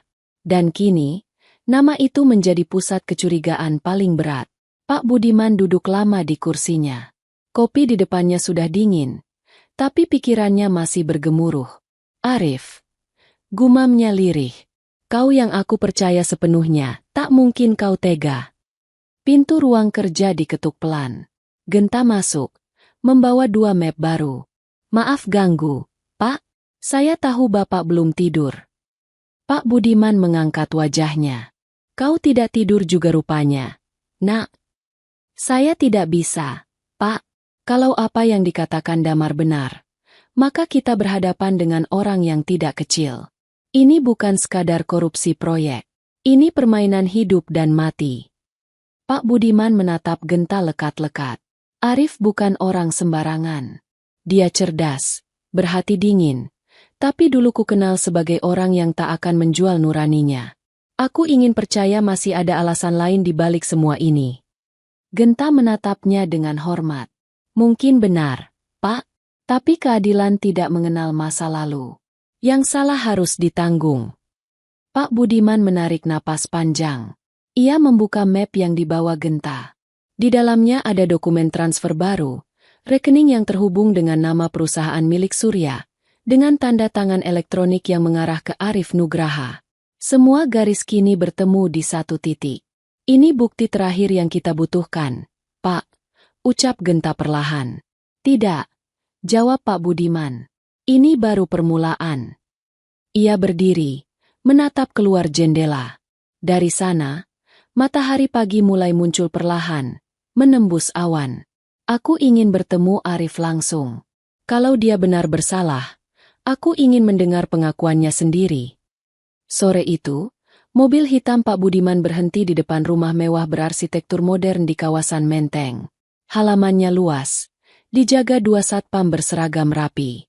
Pak Budiman keluar mengenakan kemeja putih dan jas abu tua. Di wajahnya tidak ada lagi raut kebingungan, hanya ketegasan seorang pria yang siap menagih kebenaran. Arif Nugraha menyambut di pintu dengan senyum hangat. Wajahnya masih sama seperti dulu. Tenang, penuh percaya diri. Budiman, sahabat lamaku. Sudah lama kau tidak ke sini. Masuklah, katanya ramah. Pak Budiman menatapnya sejenak sebelum menjabat tangannya. Aku datang bukan untuk silaturahmi, Rif. Arif terkekeh pelan. Selalu to the point. Ya, baiklah. Ayo kita bicara di ruang tamu. Mereka duduk berhadapan di ruangan luas dengan sofa kulit dan aroma kopi mahal. Di dinding tergantung foto Arif bersama pejabat tinggi negara. Suasana terasa hangat, tapi udara di antara keduanya dingin dan berat. Pak Budiman menatap mata sahabat lamanya itu. Aku mau tanya satu hal, Rif. Proyek logistik baja setahun lalu. Kau masih ingat? Arif meneguk kopinya santai. Tentu. Proyek besar itu sempat ramai karena kecelakaan. Kenapa? Jangan pura-pura tidak tahu. Suara Pak Budiman menegang. Aku sudah tahu semuanya. Surya, Damar, uang 2 miliar, perusahaan logistik palsu. Semua jejak itu berujung ke namamu. Arif meletakkan cangkirnya perlahan, lalu tersenyum tipis. Budiman, dunia ini tidak sesederhana dulu. Kadang keputusan besar harus diambil dengan cara yang tidak manis. Kau tahu itu lebih baik dari siapapun. Cara yang tidak manis. Nada suara Pak Budiman meninggi. 2 orang mati. Putriku, setahun penuh. Itu yang kau sebut, cara? Arif menatapnya dingin. Truk itu kecelakaan, bukan rencana. Tapi ya, memang ada sesuatu di baliknya. Kau pikir proyek miliaran seperti itu bisa berjalan tanpa pengorbanan? Pengorbanan. Pak Budiman berdiri, menatapnya tajam. Kau bermain dengan nyawa manusia demi keuntungan. Bukan keuntungan, balas Arif tenang. Demi posisi, demi stabilitas, demi sistem yang tidak bisa kau ubah meski 100 kali kau teriak keadilan. Hening panjang menyelimuti ruangan. Pak Budiman berdiri mematung, menatap sahabat lamanya yang kini berbicara seperti orang asing. Arif menatapnya datar. Aku tidak menyesal, Budiman. Kau juga tahu, kalau aku tidak menyetujui itu, orang lain yang akan melakukannya. Bedanya, aku masih menjaga agar kau dan keluargamu tidak ikut hancur. Tidak hancur. Pak Budiman menahan amarah. Anakku hampir mati. Arif berdiri perlahan, menatapnya tanpa ragu. Tapi dia hidup, kan? Bukankah itu sudah cukup, sahabatku? Kalimat itu membuat darah Pak Budiman mendidih. Ia melangkah maju, hampir saja memukul wajah pria itu, tapi ia menahan diri. Napasnya berat, matanya berair, antara marah dan kecewa. Kau tahu, Rif, dulu aku hormat padamu. Aku kira kau salah satu yang tersisa dari generasi bersih. Tapi ternyata aku salah besar. Arif tersenyum dingin.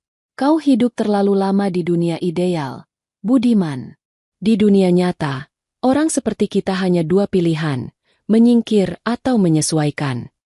Pak Budiman menarik napas panjang, lalu berkata pelan tapi tegas.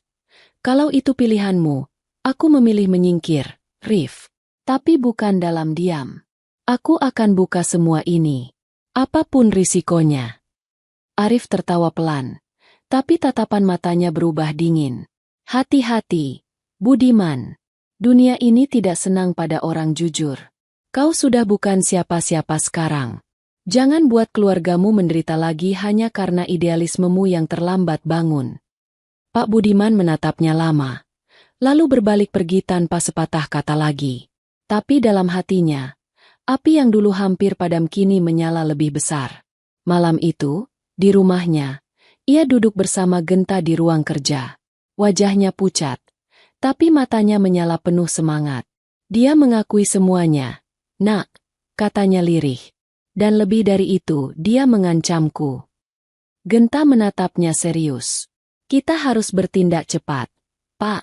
Kalau mereka tahu kita punya bukti, mereka bisa menyerang lebih dulu. Pak Budiman mengangguk. Aku tahu. Aku sudah tidak takut lagi. Nak, aku pernah berdiri di medan perang. Aku tahu rasa takut. Tapi ini tentang sesuatu yang lebih besar. Tentang kebenaran. Ia menatap foto Naila di meja.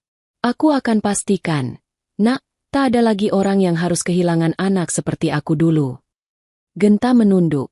Suaranya lembut tapi tegas. Saya bersama Bapak sampai akhir. Demi ayah saya juga. Dan di luar sana, langit malam tampak lebih gelap dari biasanya. Awan hitam menutup bintang, seolah menandakan badai besar akan datang. Tapi di dalam rumah itu, dua pria duduk berdampingan, tak lagi takut pada gelap. Karena mereka tahu, kali ini yang mereka lawan bukan sekadar orang, melainkan bayangan kekuasaan yang selama ini berdiri di balik kebenaran palsu. Dan mereka siap untuk menyingkapnya. Malam turun tanpa suara di rumah besar Pak Budiman.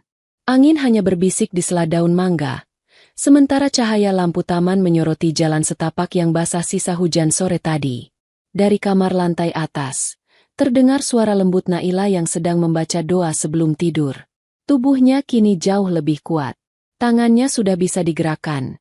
Wajahnya mulai kembali berseri. Budiah duduk di sisi ranjang. Tersenyum haru mendengar setiap kata dari bibir putrinya. Sudah lama ibu tidak mendengar suaramu seindah ini, Nak, katanya pelan sambil mengelus rambut Naila. Naila tersenyum. Semua karena ayah, Bu. Dan karena sopir itu, Genta. Mendengar nama itu, Budiah terdiam sejenak. Pandangannya menerawang, teringat kejadian waktu dulu, saat ia sendiri ikut menghina dan mengusir Genta dari rumah. Rasa sesal menyelusup di dadanya, membuat matanya berkaca-kaca. Iya, Nak, dia orang baik. Ibu pun harus berterima kasih padanya. Sementara itu di lantai bawah, di ruang kerja yang temaram, dua pria duduk saling berhadapan. Pak Budiman memandangi tumpukan berkas di meja. Genta di depannya membuka laptop, menunjukkan data terakhir yang baru ia kumpulkan sore tadi. Semua jalur keuangan yang berkaitan dengan proyek itu sudah saya lacak, Pak, katanya. Bukti cukup kuat untuk dibawa ke pihak berwenang. Tapi kita harus hati-hati. Orang sekuat Arif Nugraha tidak akan diam. Pak Budiman mengangguk pelan. Aku tahu, Nak, tapi kalau aku terus diam, aku sama saja jadi bagian dari mereka. Ia menatap foto Naila di dinding. Senyum anak itu membuat hatinya mengeras tapi juga menenangkan. Aku sudah kehilangan terlalu banyak. Sekarang saatnya menebus semua.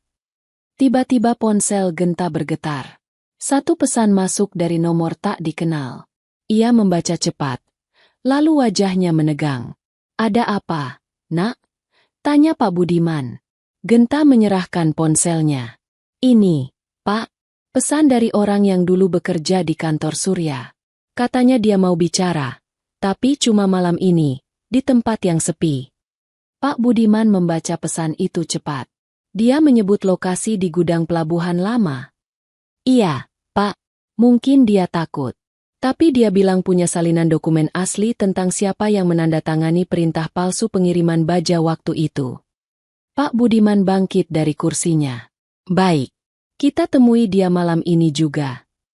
Sendirian, Pak? Pak Budiman menatapnya tajam. Tidak, kau ikut. Aku tidak akan biarkan kau menghadapi bahaya itu sendiri. Pelabuhan lama di pinggir kota tampak sunyi. Lampu jalan mati di beberapa titik. Angin laut membawa aroma asin dan besi karat. Di kejauhan, suara ombak beradu pelan dengan dinding dermaga. Mobil hitam Pak Budiman berhenti di ujung area yang sudah jarang dipakai itu. Mereka keluar perlahan. Genta menyalakan senter kecil, menyusuri jalan setapak menuju gudang besar yang dindingnya berkarat. Di pintu, seorang pria kurus dengan jaket lusuh menunggu. Wajahnya gelisah, matanya menatap ke segala arah.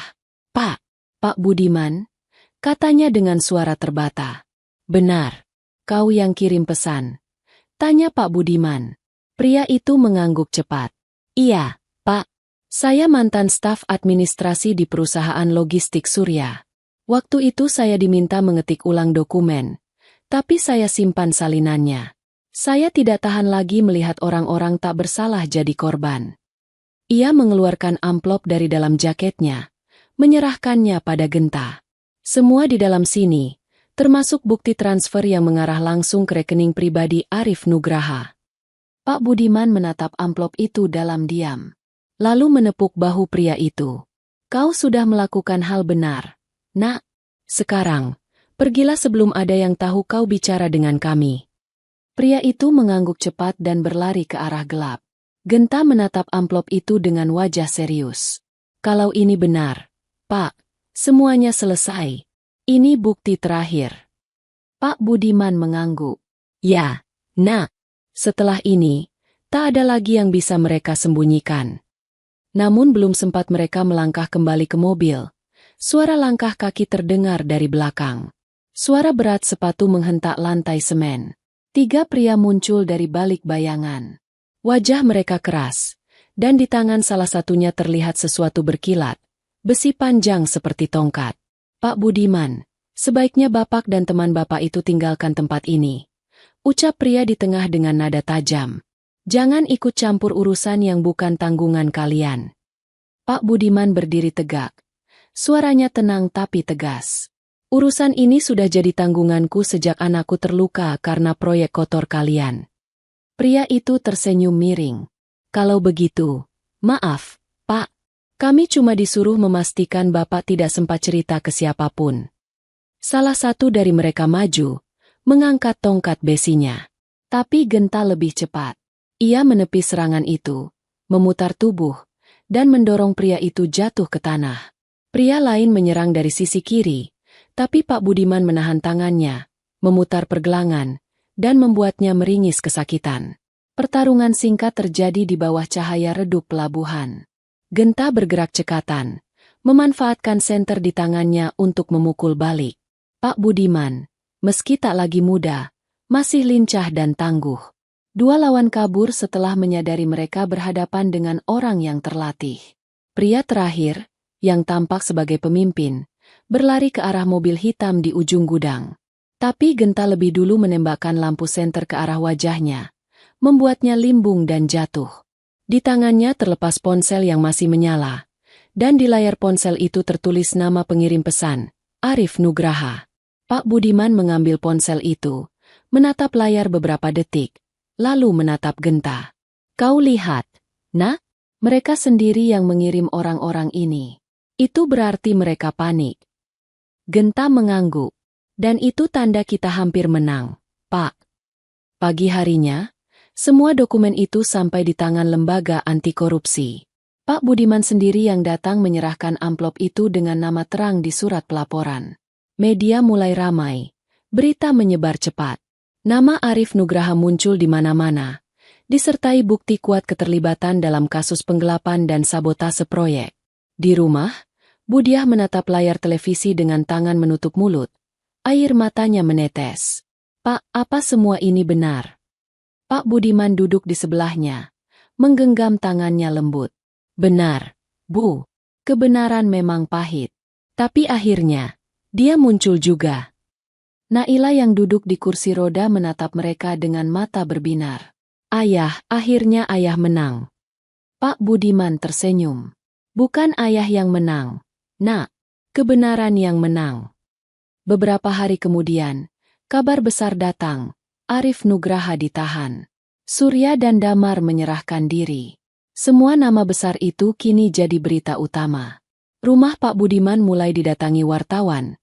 Tapi ia menolak semua wawancara. Aku tidak ingin jadi pahlawan, katanya. Aku hanya ingin hidup tenang dengan keluargaku. Sore itu, ketika semua kembali tenang, Genta datang ke rumah membawa bunga untuk Naila. Ia mengenakan kemeja putih bersih. Naila tersenyum malu ketika melihatnya masuk. Bagaimana kabarnya, Nona Naila? Tanyanya lembut. Lebih baik, jawab Naila. Matanya berbinar. Terima kasih karena sudah menyelamatkan aku 2 kali. Genta tertawa kecil. Tidak, Nona. Saya hanya menjalankan amanah dari ayah saya. Pak Budiman datang dari arah pintu, mengenakan pakaian santai, wajahnya lembut tapi penuh wibawa. Ia menepuk bahu Genta. Nak, dulu aku berjanji, katanya pelan. Kalau kau berhasil membangunkan Naila, Aku akan menikahkan kau dengannya. Sekarang aku ingin menepati janjiku. Budiah menatap mereka berdua, tersenyum sambil menghapus air mata bahagia. Naila menunduk malu, sementara Genta terdiam, matanya berkaca-kaca. Pak, saya tidak melakukan semua ini untuk imbalan. Aku tahu, jawab Pak Budiman dengan senyum lembut. Justru karena itulah, kau pantas menerimanya. Sore itu, cahaya matahari menembus jendela besar, menerangi wajah 3 orang yang kini berdiri di ruang tamu rumah besar itu. Rumah yang dulu gelap dan sepi, kini kembali bersinar dengan cahaya kehidupan. Pak Budiman menatap ke langit sambil berbisik lirih. Terima kasih, Allah, karena kau pertemukan aku dengan anak muda ini. Melalui dia, kau ajarkan aku bahwa mukjizat tidak datang dari pangkat dan jabatan, tapi dari ketulusan hati. Dan di luar, angin sore berhembus pelan. Langit berwarna keemasan, seperti menyelimuti rumah itu dengan ketenangan baru. Cerita panjang tentang luka, dendam, dan keajaiban kini berakhir di satu titik. Keadilan dan cinta yang lahir dari hati yang bersih. Cerita selesai. Dan begitulah, sahabat semuanya, sopir miskin yang dulu diusir dengan hinaan, ternyata menyimpan rahasia besar. Dialah anak dari korban kecelakaan yang sama, yang selama ini mereka kira hanya kebetulan. Ia datang bukan untuk membalas, tapi untuk menolong dengan tulus. Lewat tangannya, Putri Jenderal itu sadar dari koma panjangnya, dan lewat keberaniannya, kebenaran besar akhirnya terungkap. Kisah ini mengajarkan kita satu hal sederhana. Jangan pernah meremehkan siapapun, karena kadang, keajaiban Allah justru turun lewat orang yang kita pandang rendah. Semoga cerita ini menumbuhkan rasa syukur dan kepercayaan pada keajaiban yang tak kasat mata. Sahabat semua, jika cerita ini menyentuh hati kalian, jangan lupa tekan like, share ke teman-teman, dan tinggalkan komentar tentang pelajaran apa yang kalian ambil dari kisah ini. Dan tentu saja, subscribe channel ini agar tidak ketinggalan kisah penuh hikmah berikutnya. Wassalamualaikum warahmatullahi wabarakatuh.